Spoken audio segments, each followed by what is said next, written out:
L'invité du matin avec Gachet. Tout l'univers de la plomberie, de l'outillage et de l'irrigation est chez Gachet à Ducos. Gachet, ça le fait. Bonjour Elisabeth Noir. Bonjour Nicolas. Génération NC organisait samedi un débat public consacré au pouvoir d'achat. C'était à Païta et vous en parlez notamment avec Nicolas Metzdorf. Le député de la seconde circonscription, bonjour. Bonjour. Merci d'accepter notre invitation. Alors effectivement, une rencontre au débat, un débat public à Païta. Pourquoi cette formule plutôt qu'un comité directeur, un congrès? C'est pas du tout le même style.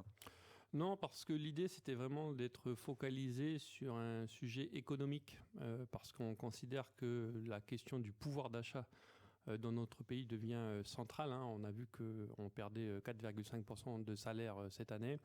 Donc c'est une question qui revient souvent dans les discussions qu'on a avec les Calédoniens. Et donc l'idée, c'était d'avoir un panel d'experts, la CGPME, la FINC, le MEDEF, les associations de patrons, etc., pour vraiment les entendre développer quelles idées et quelles propositions ils pourraient avoir pour redonner de toute façon un développement économique à la Nouvelle-Calédonie et un meilleur pouvoir d'achat.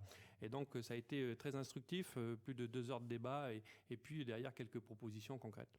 Et vos adhérents étaient là pour poser des questions, pour échanger avec ces Oui, il y avait experts. environ 200 personnes à Païta, nos adhérents, et puis des personnalités qui étaient venues, des gens, des citoyens qui sont venus sans forcément être adhérents à Génération NC et qui ont posé des questions et qui étaient intéressés par le débat. Oui. Et alors au terme de ce débat, quels sont les enseignements que vous tirez sur la façon, sur les moyens de lutter pour favoriser le pouvoir d'achat? Alors, si on doit retenir quelques mesures sur les prix, on a mis en avant qu'on importait 40% en valeur nos produits de France et d'Union européenne.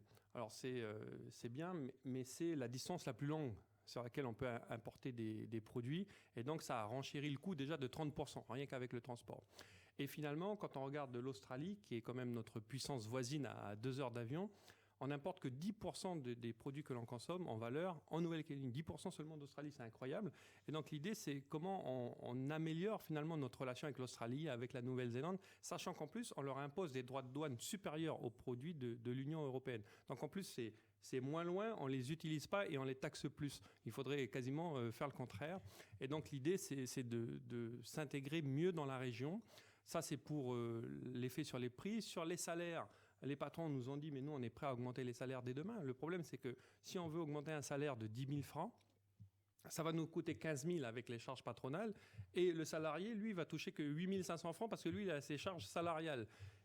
Il faudrait quand même revenir à un système plus vertueux où quand on veut augmenter quelqu'un de 10 000 francs, il touche 10 000 francs et ça coûte 10 000 francs au patron. Voilà. Mais encore en Nouvelle-Calédonie, parce qu'on a des dépenses sociales trop élevées et qu'on les fait peser sur le travail, c'est impossible à faire. Donc il faut revoir ce système-là, baisser les charges salariales et patronales pour redonner du pouvoir d'achat aux Calédoniens. Et enfin, bien évidemment, on en a beaucoup parlé ces derniers jours, mais c'est l'ensemble de la fiscalité qui est imposée aux Calédoniens parce qu'on a pléthore de services publics en Nouvelle-Calédonie.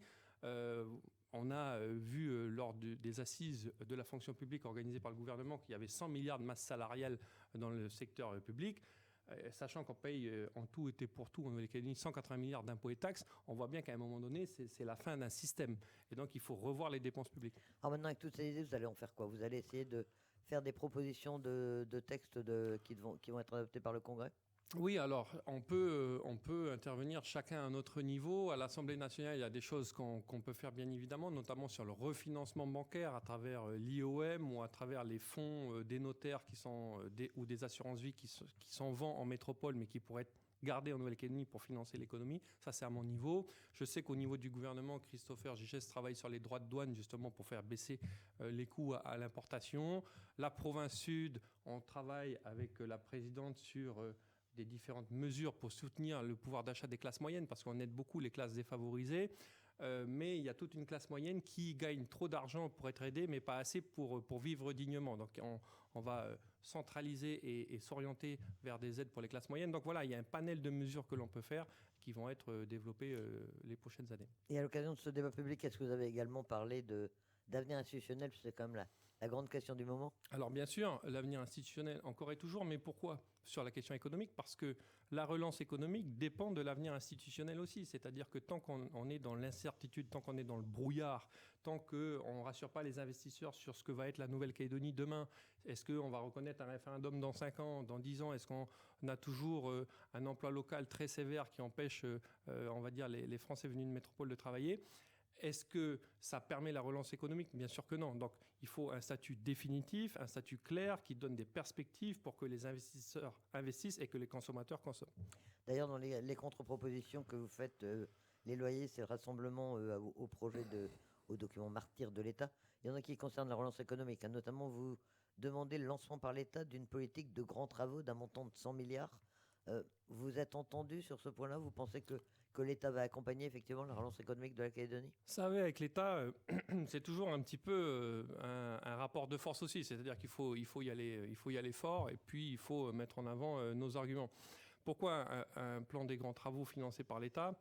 Le deal politique, c'est de dire l'État met du temps à trancher la question institutionnelle. Hein. On a pris 2 ans pour discuter.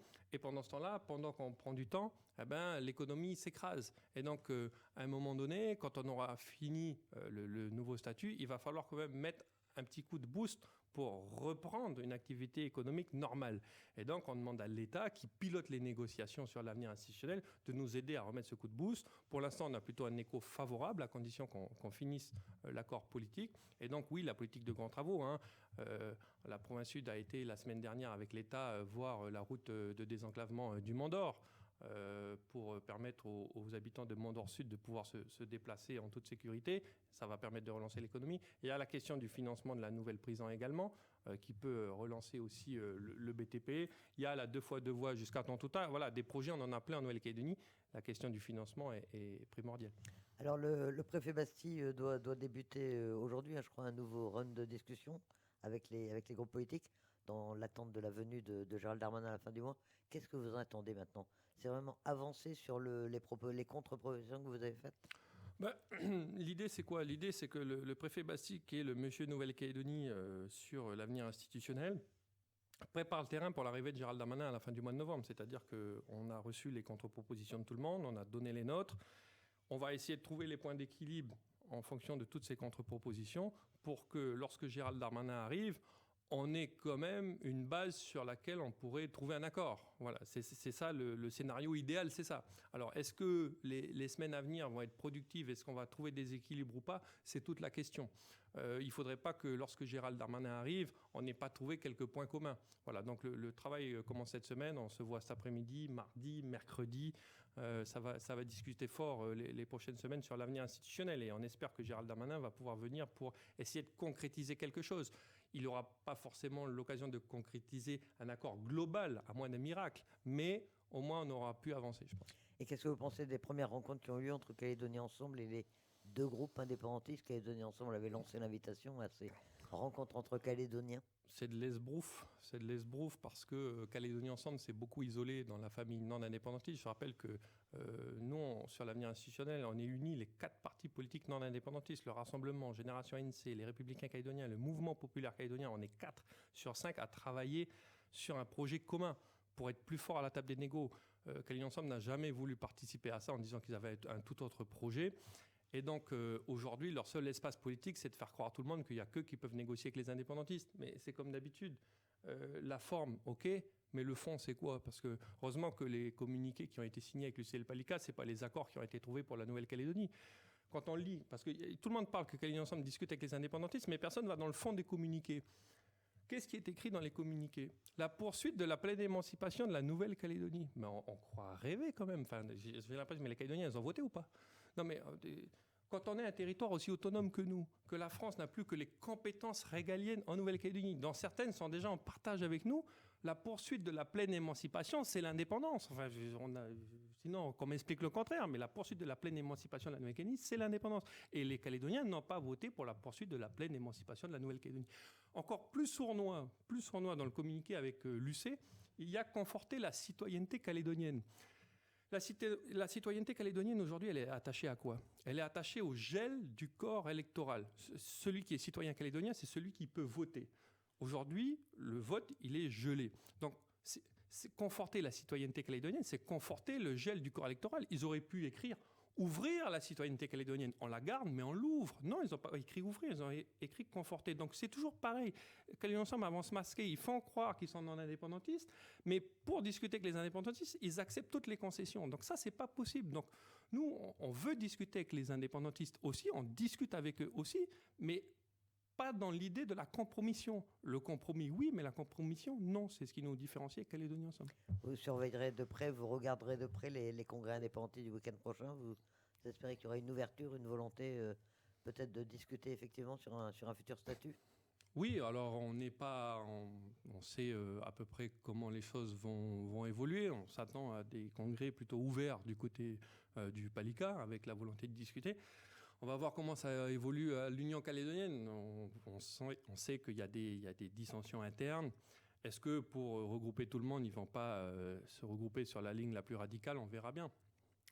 Nicolas Metzger, député de la seconde circonscription, merci d'accepter notre Merci. invitation.